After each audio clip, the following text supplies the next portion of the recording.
కొత్తగా వచ్చినావు కొత్త సభ్యునివి కొత్త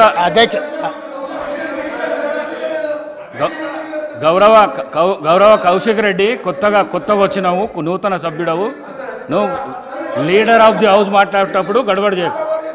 నీకు అవకాశం వస్తుంది అధ్యక్ష లేదు మనం అట్లేం లేదు వాళ్ళు వినాల్సిందే వాళ్ళకి ఇదే శిక్ష వాళ్ళని ఎవరిని బయటికి పంపను ఎవరిని పంపొద్దు అధ్యక్ష దయచేసి మీకు విజ్ఞప్తి చేస్తున్నా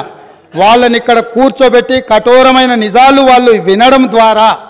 వాళ్ళలో పరివర్తన తీసుకురావాలన్నదే ప్రభుత్వం యొక్క ఆలోచన కాబట్టి వారిని ఎవరిని కూడా సభలో నుంచి బయటికి పంపించొద్దు అధ్యక్ష అందుకే ఈరోజు ఇందిరమ్మ రాజ్యం గురించి పదే మాట్లాడుతున్నారు అధ్యక్ష ఎస్ ఇందిరమ్మ రాజ్యం తెస్తాం సోనియమ్మ నాయకత్వంలో ఖచ్చితంగా ఈ రాష్ట్రంలో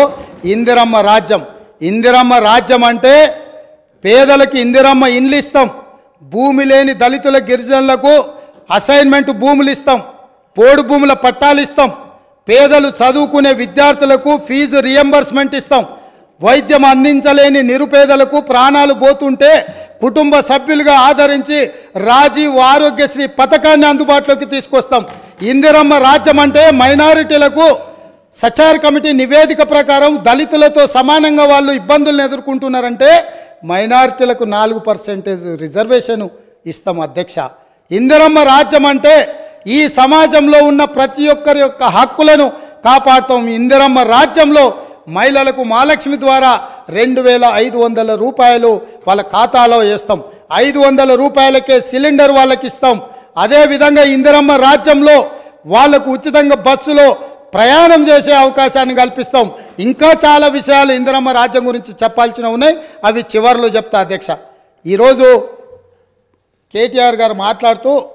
ఈ గవర్నర్ గారి ప్రసంగం వినేటప్పుడు నాకు సిగ్గైంది వినడానికి అని అన్నారు నిజంగానే వారు సిగ్గుపడాలి ఎందుకు అని అంటే నిజంగానే చాలా విషయాలు మేము అందులో ప్రస్తావించుంటే వారు సిగ్గుపడి తల దించుకునేవాళ్ళు మేము ఎందుకంటే ఇప్పుడే ఎందుకు అన్ని నిజాలు కఠోరమైన సత్యాలను మొదటి సభలోనే ఎందుకు ఇంకా సుదీర్ఘంగా చర్చ జరగాలి ఈ చర్చల ద్వారా ప్రజలకు తెలవాలని కొన్ని విషయాలు గవర్నర్ గారి ప్రసంగంలో పొందుపరచలేదు కాకపోతే వారు ప్రస్తావించను కాబట్టి నాకు చెప్పక తప్పదు అధ్యక్ష నన్ను కంపెల్ చేసిండు వారు ఈ రోజే ప్రస్తావించేటట్టు నేను ఒక్క మాట మీ ద్వారా అడగదలుచుకున్నాను అధ్యక్ష ఈ రాష్ట్రంలో జరుగుతున్న ఇసుక దోపిడీలో వాళ్ళ పాత్ర లేదా లక్షలాది వేలాది లారీలలో ఇసుక దోపిడీకి పాల్పడుతుంటే నేరెళ్లలో సొంత నియోజకవర్గంలో నేరెళ్లలో ఇసుక దోపిడీకి పాల్పడుతుంటే ఇసుక లారీలు దళితుల మీద ఎక్కించి తొక్కి చంపుతుంటే ఆ దళితులు నిరసన తెలిపినందుకు ఇసుక దోపిడీలో నేరెళ్లలో